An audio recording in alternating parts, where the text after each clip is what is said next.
Hello and welcome to my channel. This video is about power supply for a Raspberry Pi Zero and associated hardware for my Reticulum node. All the trouble I've been having with power supplies. I've spent 2 half days on this now and I'm still not happy that everything works. You might remember if you saw another one of my videos that I put together a little box like this with a R node and a Raspberry Pi inside, and I also put this tiny router inside the box, and I was powering it from a power bank. It worked fine. I'm very happy.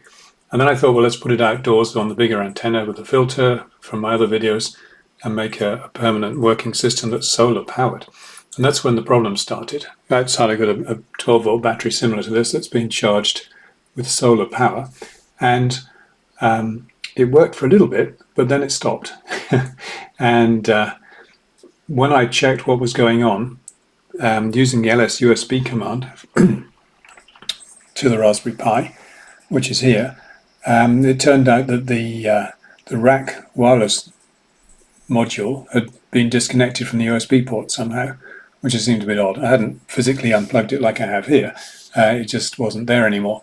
And when I measured the voltage for the power supply, turns out there was 5 volts. Well, no, there wasn't. There was 4.9 volts. I thought, well, that's maybe a little bit low.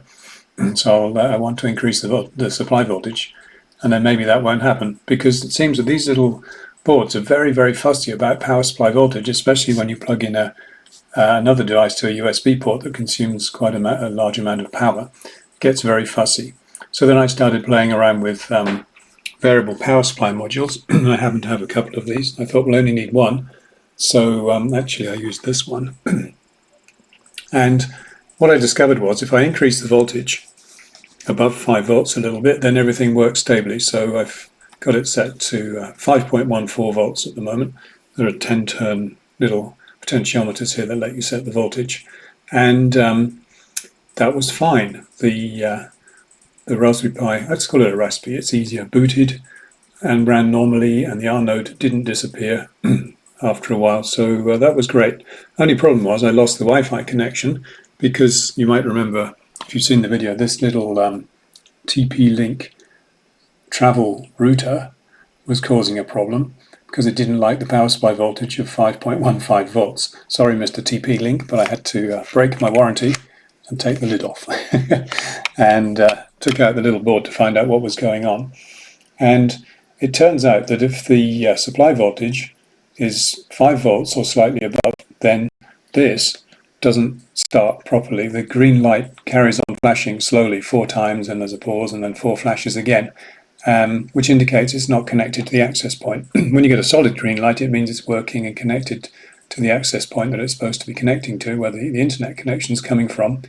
And so I started playing around with this. Now, I had been running things from a power bank, like this one, and everything was fine. Everything always works. Like on this little portable device, everything works fine from the power bank and never had a problem. But as soon as I started putting external power supplies in, like 12-volt battery with a voltage regulator board, then things started going wrong. And it turns out that this little router needs slightly less than 5 volts to be able to work properly.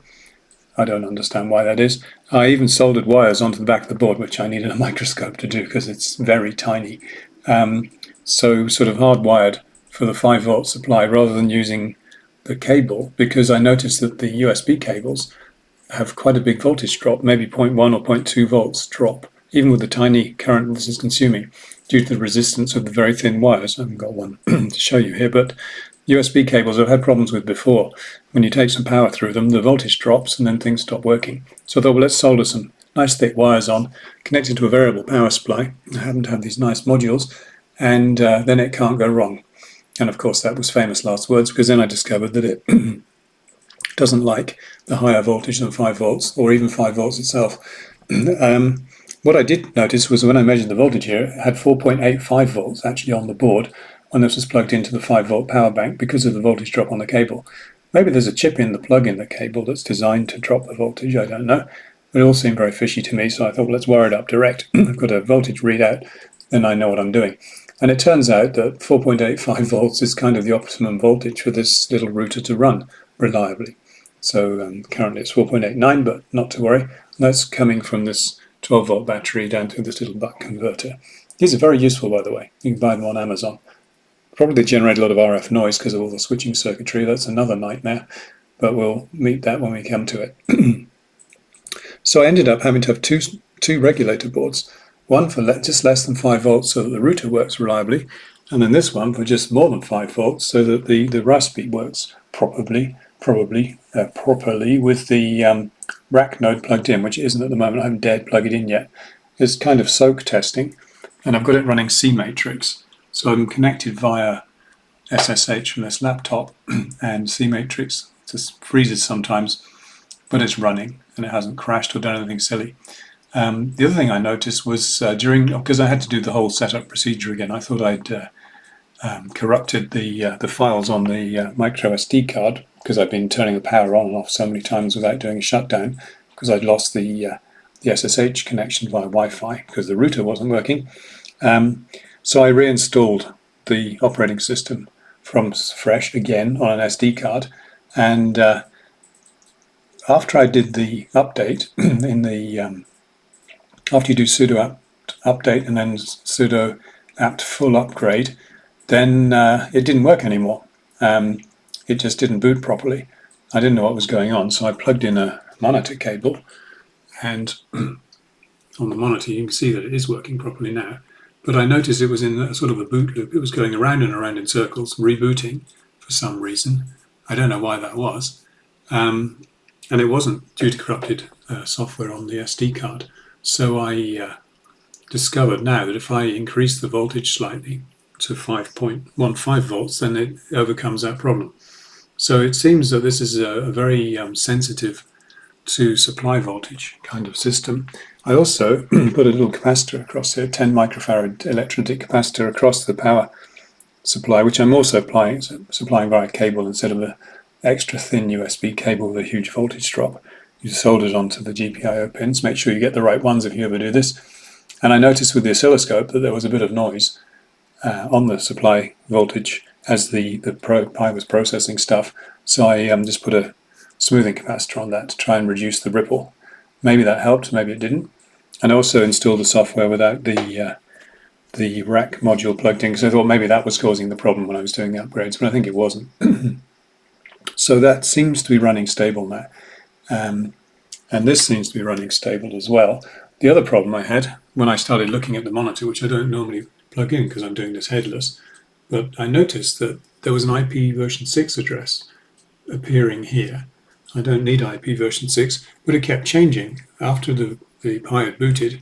This I noticed that the display was flickering, which made me worried when you see flickering displays, but because it was reloading the display because it was changing the IP address, and it was hopping around IP version 6 addresses for some reason. So then I spent a few hours trying to work out how to stop that happening, and I just wanted to disable IP version 6. I still haven't managed to do it yet. I found 3 or 4 different methods and tried all of them, and none of them have made it go away because I want to have just a blank entry here. I really don't need IP version 6 at all, especially if it's going to hop around. Maybe that's causing problems. So if anybody's got any suggestions, I'd be interested to hear those, please, about how to disable IP version 6 on a Raspberry Zero running Raspberry Pi OS 32-bit headless, because I just don't need it, and it could be another cause of problems. So you can see I keep running into problems. Every time I fix one, the next one pops up, and that one hasn't quite gone away yet. So there we are. I think the thing to learn from this is if you start playing around with supplying power to these modules, then you really have to be prepared to fiddle around with the voltage you give them. I don't want to have 2 voltage regulators hanging on the solar charged battery, because of course the displays use power and they have lights on them and they generate RF noise, but I'm just doing this as an experiment to find out what's going on. I'm also going to solder another decoupling capacitor.